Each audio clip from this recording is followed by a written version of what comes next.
Hello guys, कैसे हो? I hope अच्छे ही होंगे। आज मैं आपके सामने एक प्रेरणाप्रद कविता लेकर के हाजिर हुई हूँ, जिसका शीर्षक है वापस आना पड़ता है, फिर वापस आना पड़ता है। तो चलिए शुरू करते हैं।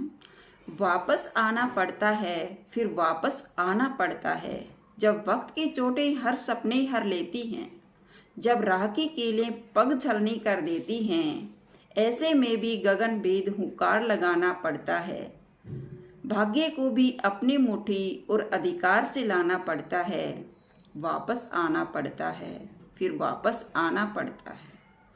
कहाँ बंधी जंजीरों में हम जैसे लोगों की हस्ती, कहाँ बंधी जंजीरों में हम जैसे लोगों की हस्ती, ध्वंस हुआ विध्वंस हुआ, भंवरों में कहाँ फंसी कश्ती। विपदा में मन के पल का हथियार चलाना पड़ता है, विपदा में मन के पल का हथियार चलाना पड़ता है। अपने हिस्से का सूरज भी खुद खींच कर लाना पड़ता है, खुद खींच कर लाना पड़ता है।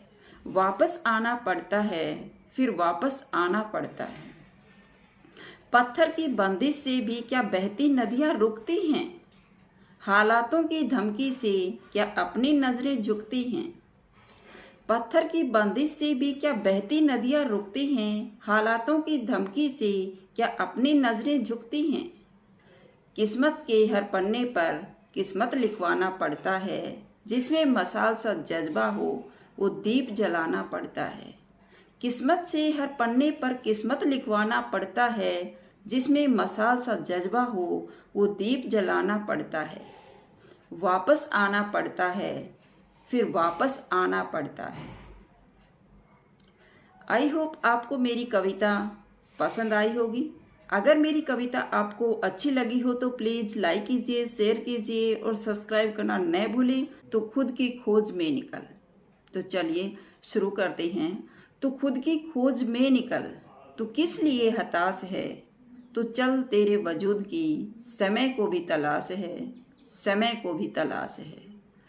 जो तुझसे लिपटी बेड़ियां समझ न इनको वस्त्र तू, जो तुझसे लिपटी बेड़ियां समझ न इनको वस्त्र तू, ये बेड़ियां पिंघाल के बना ले इनको शस्त्र तू। तो खुद की खोज में निकल, तू किस लिए हताश है, तो चल तेरे वजूद की समय को भी तलाश है, समय को भी तलाश है। चरित्र जब पवित्र है तो क्यों है ये दशा तेरी, चरित्र जब पवित्र है तो क्यों है ये दशा तेरी। इन पापियों को हक नहीं कि ले परीक्षा तेरी। तो खुद की खोज में निकल, तो किस लिए हताश है, तो चल तेरे वजूद की समय को भी तलाश है।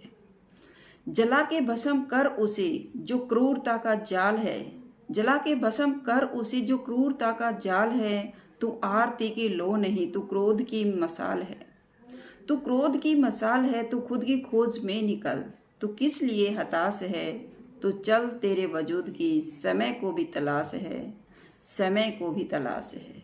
चुनर उड़ा के ध्वज बना गगन भी कंप कपाएगा, चुनर उड़ा के ध्वज बना गगन भी कंप कपाएगा। अगर तेरी चुनर गिरी तो एक भूकंप आएगा। तो खुद की खोज में निकल, तो किस लिए हताश है, तो चल तेरे वजूद की समय को भी तलाश है, समय को भी तलाश है। एक बार क्लास में अंक बैठे हुए थे, सुनने से लेकर के 9 तक के अंक कक्षा में बैठे हुए थे।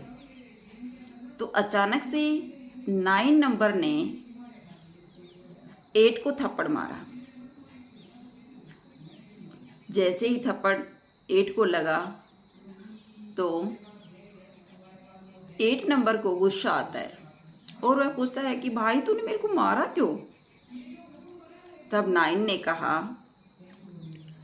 9 यानी 9 नंबर ने कहा कि भाई मैं बड़ा हूँ इसलिए मैं मार सकता हूँ, मुझे मारने का अधिकार है। तो ऐसा कहते ही क्लास में थप्पड़ों की बौछार होने लगी।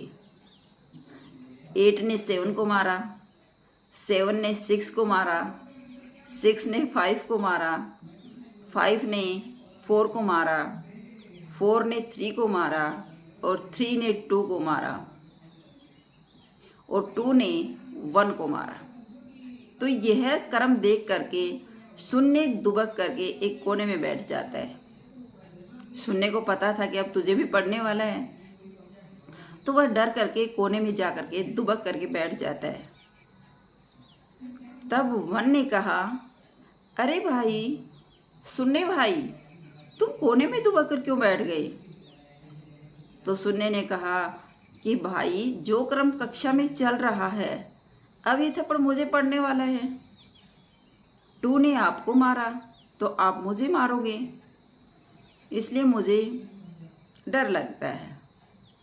तो 1 ने कहा कि भाई मैं तुझे नहीं मारने वाला हूँ, हम सब की सोच एक नहीं हो सकती है। ये कह रहे हैं कि हम बड़े हैं और बड़ों का अधिकार है, छोटों को हम मार सकते हैं, लेकिन मेरी सोच ऐसा नहीं है। अपने आप को बड़ा मानना तो अहंकार हो गया। अपने आप को बड़ा मानने से हम बड़े नहीं हो सकते हैं। तो 1 के ऐसे कहने से शून्य थोड़ा सा निर्भय हो गया और 1 वहां से उठ करके शून्य के बगल में जाकर के बैठ गया। तब शून्य ने कहा, अरे भाई तूने तो मुझे ही बड़ा बना दिया, मैं तो 0 था, मेरी तो कोई वैल्यू ही नहीं थी। तूने तो मुझे मेरे बगल में बैठ करके मुझे 10 बना दिया, मैं 10 बन गया और मैं तो इस क्लास में कक्षा में सबसे बड़ा हो गया। तब 1 ने कहा कि भाई अपनी अपनी सोच अलग अलग होती है। ये सब कह रहे हैं कि हम बड़े हैं, ये अपने आप को बड़ा मानते हैं, लेकिन मैं अपने आप को बड़ा नहीं मानता। मैं दूसरों का आदर सम्मान करता हूँ, दूसरों को बड़ा बनाने की कोशिश करता हूँ, जिसके कारण मैं स्वयं उनकी नज़रों में बड़ा बन जाऊँगा। अपने आप को बड़ा कहने से हम बड़े नहीं बन सकते हैं। जब हम दूसरों का आदर सम्मान करेंगे, उनका रिस्पेक्ट करेंगे, उनको बड़ा बनाएंगे, तभी हम जाकर दूसरों की नज़रों में बड़े बन सकते हैं। तो इनकी सोच अलग थी, मेरी सोच अलग है।